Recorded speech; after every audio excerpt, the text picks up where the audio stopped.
अस्सलाम वालेकुम नाजरीन, आप देख रहे हो अमाशी न्यूज़। मैं आपका मेज़बान राकिब खान। इस समय हमारे साथ बातचीत करने के लिए मौजूद है शाहनवाज अहमद, जो कि पंच है चापनाड़ी के। इनसे हम बात करने की कोशिश करें। अस्सलाम वालेकुम, आपका खैर मकदम और आपके चैनल की वसादत से हम एडमिनिस्ट्रेशन गवर्नर एलजी साहब को भी ये बात पहुंचाना चाहते हैं कि जो कल प्रोटेस्ट हुआ उनकी जो बात उन्होंने रखी है वो बात उनकी ठीक है। मैं कहता हूँ कि उन्होंने जो प्रोटेस्ट किया कल उसमें हुआ है क्या हुआ है कि वो सिस्टम की प्रॉब्लम से जो मकान डिलीट हुए हैं 200 कुछ मकान चापनाड़ी के जो डिलीट हुए हैं, जो उन मकानों के हकदार थे तो वो डिलीट हुए हैं। उस वजह पे बाद में जो ब्लेम लगती है कि इन्होंने पैसा खाया है क्या हुआ, वो गलत है, क्योंकि वो यहाँ से वो टेक्निकल फॉल्ट है, वो यहाँ ब्लॉक ऑफिस में नहीं हुआ है।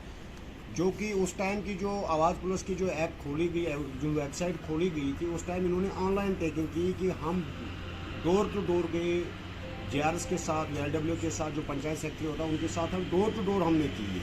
लेकिन उसमें ये नहीं है कि उसमें मेरा भी आवाज़ प्लस में मेरी भी जियो पेकिंग हुई। इन लोगों का नाम तो डिलीट में भी आ गया, लेकिन मेरा डिलीट में भी नहीं, मेरा नाम ही नहीं है। कि कल मैं भी ब्लेम लगाऊंगा कि नहीं जी ये रूरल डिपार्टमेंट, इसने आगे के डिपार्टमेंट ने यहाँ से मेरा मकान काट के ओबीसी को, तो ये गलत बात है। तो उस पर वो बात मैं दोहराना नहीं चाहता। उन्होंने कल क्या प्रोटेस्ट किया, उन्होंने डिपार्टमेंट के ऊपर क्या ब्लेम लगाई है, वो उनका ज़ाती मामला है। मैं उसमें ज़्यादा नहीं जाना चाहता हूँ, क्योंकि जो टेक्निकल फॉल्ट है ये इस टाइम हमारे जम्मू कश्मीर में जो है नेट की सुविधा जो है बहुत कम है, बहुत स्लो चलती है। नेट की प्रॉब्लम भी हो सकती है जब हमने जियोटैग मकान किया। अब हमारी यही एक पुरजोर अपील रहेगी डीसी साहब को, हमारे मनोज सिन्हा साहब को, कि हमें जल्द से जल्द इसी मार्च के महीने में वो पोर्टल दोबारा खोला जाए। जो मकान रह गए हैं हम उनको दोबारा टेकिंग करेंगे और उनके मकान इसी साल इंशाल्लाह दोबारा वापस आ जाएंगे। वो कोई बड़ी समस्या नहीं है, वो कोई बड़ी बात नहीं है उन मकानों को वापस लाना है, क्योंकि वो कोई कागज़ लकीर नहीं है एक बार लिख दिया कि दोबारा नहीं लिखा जाएगा। वो उसमें थोड़ा बहुत टेक्निकल फॉल्ट आ गया, उसमें वो डिलीट हो गए। और ये भारतीय जनता पार्टी की सरकार है इस टाइम, जो भी इस वक्त हमारी जो हिंदुस्तान की सरकार है बहुत अच्छा काम कर रही है, बहुत अच्छे नेतृत्व में काम कर रही है मोदी जी की। इसमें उन्होंने टारगेट जो दिया है, इस वक्त जम्मू कश्मीर के अंदर कम से कम 1 लाख के आसपास मकान सैंक्शन हो गए हैं। तो आप पीछे ये सरकारों की तरफ अगर दोहराएंगे तो वहाँ से कुछ भी नहीं आया है। वहाँ एक आधा मकान आता था, उसमें भी 40,000 आते थे। उसमें भी ये क्या करते थे, इसमें 2 हिस्से करके एक जो इनको अपने पर्सनल वर्कर होते थे उनमें आधा आधा बांट देते थे। बाकी जो गरीब था वो बेचारा वहाँ का वहीं रह जाता है। लेकिन इस टाइम जो है सब काम जो चलता है वो ऑनलाइन सिस्टम चलता है इस वक्त। तो हमारी गवर्नमेंट जो इस वक्त काम कर रही है बहुत अच्छी काम कर रही है, हम नहीं कहते हैं। लेकिन इतना है कि कहीं पर भी थोड़ा बहुत अभी भी इन जो पुराने सियासतदान यहाँ हमारे बनिहाल के अंदर है, इन्होंने अभी भी अपनी हिस्सेदारी इन डिपार्टमेंट वालों के साथ रखी है। लेकिन जब जब नए नए ऑफिसर आते हैं तो उन ऑफिसरों के ऊपर दबाव बनाया जाता है कि कल हमारी सरकार आएगी, आप जो हम कहेंगे उस तरह काम करो। लेकिन हम इतना है कि सर, आपके इलाके के ही लोग कल बोल रहे थे जी करप्शन ज़्यादा हो रहा है, इन मकानों में भी कहीं करप्शन दिख रहा है, तो क्या कहेंगे सर इसमें? मैं एक बात कहूँगा, जब तक इंसान पहले यहाँ अगर आंखों से देख भी लेता है इंसान, वो भी झूठ होगा। अगर इनके पास कोई सबूत है, अगर इनके पास कोई सबूत है कि किसी भी पंचायत सेक्रेटरी ने, किसी जेआरएस ने, किसी ब्लॉक तो सर उनका तो ये मानना था, कल बोल रहे थे वो पुरानी कहावत है ना, एक सतार की टोपी गफार के साथ, वो वही कर रहे। अगर मकान इनको आए, इनका नाम काट के एक बंदे को मकान आया, उनका नाम काट के दूसरे बंदे के नाम पे कर देते हैं, क्या कहेंगे सर? सर इसमें मैं एक बात बोलूँगा आपको कि वहाँ कुछ लोग मर गए थे। वहाँ मकान 2 की 3 की बात मैं कहूँगा, जो पहले भी मीडिया ने भी उछाला उसको, लोगों ने भी उछाला, ज़्यादातर उसको कांग्रेस ने उछाला, कांग्रेस की सरकार ने उछाला उसको। यहाँ पे जो भी कांग्रेस के वर्कर हैं उन्होंने उछाला उसको। लेकिन मुझे ये कह दे कि उन्होंने किस बंदे को करप्शन करते हुए देखा, ऑन द स्पॉट पकड़ा क्यों नहीं? ये बात कहना था कि हमने बंदे पकड़ के दिए भी, मगर फिर भी सरकार की तरफ से कोई एक्शन नहीं मिल रहा। आप वो सबूत दिखाए ने, कौन सा बंदा पकड़ के दिखाया हमने उसको पैसा दिया? मैं आप इस वक्त मेरे पास ये अपनी माइक लेके आए, अपना कैमरा लेके आए कि भाई हम आपसे इंटरव्यू लेना चाहते हैं, ये सबूत है। इस वक्त अगर छोटा सा अनपढ़ भी बंदा होगा उसके पास भी स्मार्टफोन होता है, वो हमसे पढ़े लिखे से ज़्यादा वो अनपढ़ स्मार्टफोन को चलाता है। सबूत नहीं होगा उनके पास, उसने पैसा कितना दिया। अगर पैसा दिया 5-5 हज़ार 500 के नोट दिए, 200 के नोट दिए, 100 के नोट दिए उसने।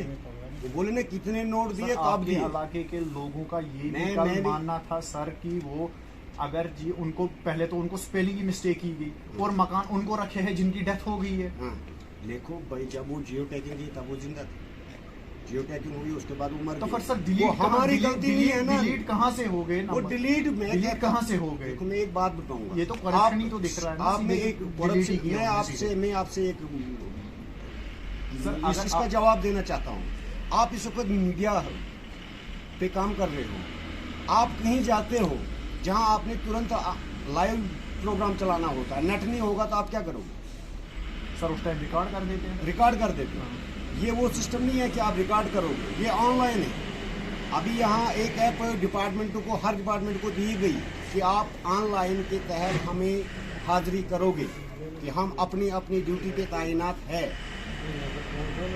नेट नहीं होगा तो वो बेचारा क्या करेगा? यहाँ जम्मू कश्मीर में नहीं, जम्मू सर आप तो आपका तो ये कहना है ना टेक्निकल एरर, अगर टेक्निकल एरर आता आता है है। फिर तो सारे हो जाएंगे ना डिलीट। अभी ये सर, ये यहाँ आधे कहाँ से डिलीट हो यहाँ गए तो 5 आधे मिनट में एक बात बताऊंगा। यहाँ मैंने अभी डाटा खोला 5 मिनट चला, 5 मिनट चलता ही नहीं। जिन 5 मिनटों में जितने अटैक हो गए, ऑनलाइन हो गए, उतने हो गए। मेरा खुद नहीं हुआ। अगर करप्शन होता तो मैं कहता कि करप्शन हुआ। जब मेरा खुद नहीं हुआ, वो टेक्निकल फॉल्ट मैं खुद करा रहा था।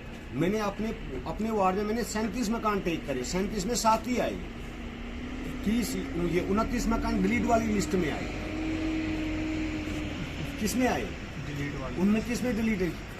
जो 30वां है वो मेरा है, वो ना डिलीट में है, ना सैक लिस्ट में है, ना नॉन सैक में, वो किसी में है ही नहीं, मेरा हुआ ही नहीं। अब मैं क्या बोलूँगा? मैं उनको जाके डिपार्टमेंट के सर उसको चढ़ाऊंगा? नहीं, वो टेक्निकल फॉल्ट, वो हमारा फॉल्ट यहाँ इनका फॉल्ट नहीं, वो टेक्निकल फॉल्ट। टेक्निकल फॉल्ट में बहुत कुछ हो भी सकता है, क्योंकि टेक्निकल इतना इंसान तो खुदा नहीं है। ये मशीनरी यहाँ शाम को गाड़ी निकालती है नहीं, फ्रेश बाहर जाके गेट के बाहर निकली, उसकी ब्रेक फेल होती है, टोटल लास्ट हो जाती है। ये एक मशीनरी है, नेट कोई खुदा नहीं है। या भी यहाँ कभी सनम लोटा बोलता आज बारिश पड़ेगी, फिर वो 10 दिन के बाद पड़ती है, लेकिन उसको नेट ने दिखाया कि आज बारिश पड़ेगी। रात को मौसम चेंज हो गया, बारिश पड़ती नहीं है, फिर वो 10 दिन के बाद आती है। ये सिस्टम जो है प्रोग्राम, हाँ इतना कहेंगे हम अपनी सरकार के कि जम्मू कश्मीर को नेट की जो फैसिलिटी है, 4G स्पीड जो होनी चाहिए वो बराबर होनी चाहिए। मैं ज़रूरी डीसी साहब को भी कहता हूँ, मैं कमिश्नर सेक्रेटरी को कहता हूँ, चीफ सेक्रेटरी को कहता हूँ, LG सरकार को कहता हूँ कि यहाँ नेट की सहूलत जो होनी वो बहुत फास्ट होनी चाहिए, क्योंकि यहाँ फॉल फ्लोइंग एरिया है जहाँ नेट इस वक्त पूरा काम नहीं करता है। इसीलिए यहाँ ये बीच में प्रॉब्लमें आती है हर किसी डिपार्टमेंट के। हाँ बीच में यहाँ थोड़ी बहुत हो भी सकती है, करप्शन नंबर हो भी गई होगी, लेकिन मेरे हिसाब से कि 2014 के बाद करप्शन पे 80% लगाम लगा है। 2014 के बाद, 2014 से पहले यहाँ अच्छी खासी करप्शन होती थी, ठेला भर के देना पड़ता था।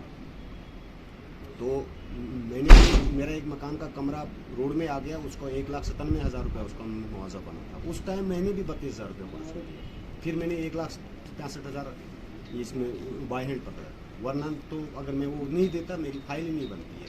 अभी हमारे प्राइम मिनिस्टर साहब ने एक कानून पास किया कि 1 हफ्ते के अंदर ऑफिस टू ऑफिस फाइल नहीं जाएगी, वो ऑनलाइन होगा सबका काम। उससे गरीब का भी फायदा है, अमीर का भी फायदा है। वहाँ ना गरीब रहेगा ना अमीर रहेगा, क्योंकि ऑनलाइन ईमेल करके यहाँ से फाइल राम बन जाएगी। अभी बाय हैंड कोई फाइल नहीं, पहले ये मैं बाय हैंड अपनी फाइल उठाता था, क्योंकि मेरा लाइसेंस होता था रामबन डिस्ट्रिक्ट में, तो मैं अपना काम करार लेता था। गरीब बंदा था वो वहाँ का वहीं रह जाता था। इस टाइम सब खत्म है, यही अभी डिजिटल इंडिया बनने जा रहा है, बन चुका है। यहाँ भी थोड़ा 1-2 साल लगेंगे, इंशाल्लाह हमारे जम्मू कश्मीर भी डिजिटल बनेगा। इसमें कोई दोहराई वाली बात नहीं है, काम अच्छे हो रहे हैं। लेकिन इतना है कि ये हमारा बनिहाल जो है, इसमें अभी काम उतना नहीं हो रहा है। इंशाल्लाह यहाँ पर भी लोग आ रहे हैं, यहाँ पर भी लोगों का फोकस है। हमारे रविंदर रैना जी का फोकस है, हमारा अशोक कोल जी है जो हमारे यहाँ काम करते हैं, हमारा राजू चाड़क जी है, पवन खजूरिया जी है, हमारा राकेश ठाकुर है, हमारा सलीम साहब है, हमारा शाहनवाज खांडे है। इंशाल्लाह इस पर नज़र बनाए रखे हुए हैं, यहाँ पर भी काम हो रहे हैं। हमने ये रोड इतने देखे ही नहीं थे, मैं भी इस वक्त 40 से ऊपर चले गया हूँ। 40 साल में मैंने इतने रोडों का जाल नहीं बिछा। इस वक्त आप जाओ, हर पंचायत में रोड जाता है, तकरीबन हर मोहल्ले हर वार्ड में रोड जाता है। इससे ज़्यादा काम क्या हो सकता है सरकार के लिए? सरकार और कर भी क्या सकती है? सबसे खुशी इस साल की है कि पढ़ाई में थोड़ा सा ये लॉकडाउन की वजह से हुआ था, इस साल स्कूल भी खुल गए, बच्चे भी पढ़ेंगे इंशाल्लाह। और सबसे पहले मैं यही कहूँगा कि हमारी बनिहाल में इस वक्त अच्छा काम भी हो रहा है, बहुत सारे रोड हुए हैं, बहुत सारे अस्पताल खोले गए हैं, यहाँ हमारी सरकार ने ट्रांसफार्मर, बिजली सब कुछ मुहैया करवाया है।